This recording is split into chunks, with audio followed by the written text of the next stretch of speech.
Welcome to Emergency Insights. I'm your host, James Carter. Today, we're tackling something every clinician deals with, time management. And with us today is Dr. Janet Lin, who's an expert in optimizing healthcare workflows. Great to have you here, Dr. Lin. Thanks, James. It's really great to be here. Let's jump right in. We all know how chaotic clinical work can get. Long shifts, endless interruptions. Why is time management such a big deal for healthcare workers? You nailed it, James. Over 70% of healthcare workers say they constantly feel short on time, with patient care, paperwork, sudden emergencies, and admin work all coming at you. It's no wonder people feel stretched then. Good time management isn't just about getting things done faster. It's about easing that mental pressure, avoiding burnout, and keeping care safe and effective. Let's get into the good stuff. What's one practical habit clinicians can put into practice right away? A great place to start is the idea of finishing today's tasks today. In other words, try to wrap up your key work like documentation or reports before your shift ends. Even carving out just 30 minutes after a shift to clear the deck can make a huge difference in keeping things from piling up. That makes sense. Now, what about those moments when we just forget stuff or get mentally overloaded? That's super common. A lot of us try to keep everything in our heads, but that's risky, especially in fast-paced environments. The better move is to get everything down in a digital calendar. Meetings, tasks, even downtime. Set reminders. If it's visible, it's more likely to get done, and it clears up your mental space. We all have different energy levels at different times of day. How can clinicians work with that instead of against it? Exactly. Everyone has a different rhythm.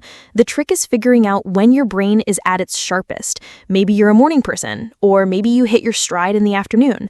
Once you know that, schedule focus-heavy tasks like writing care plans or policies during those peak times, and save easier stuff like inventory checks for the slower periods.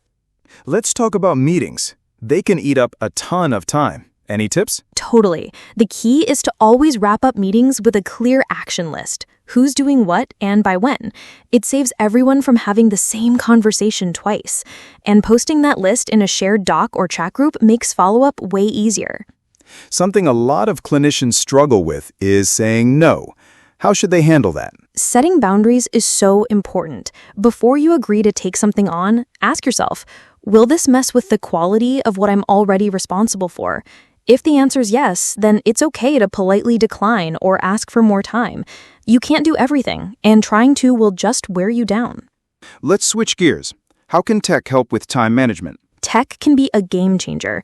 Things like Google Drive for shared work, Outlook for scheduling, or hospital system templates can cut down on repetitive tasks. Sure, there's a learning curve, but setting them up once can save you hours down the road.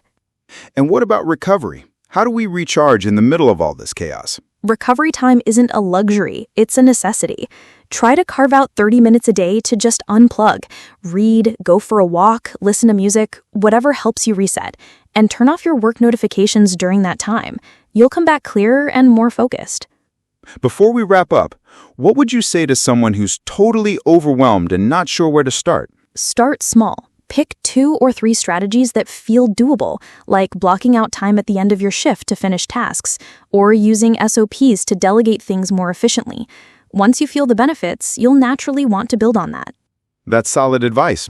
Dr. Lin, thanks so much for sharing these down-to-earth and really useful tips. Thanks for having me, James. I really hope this helps fellow providers feel more in control of their time and their energy.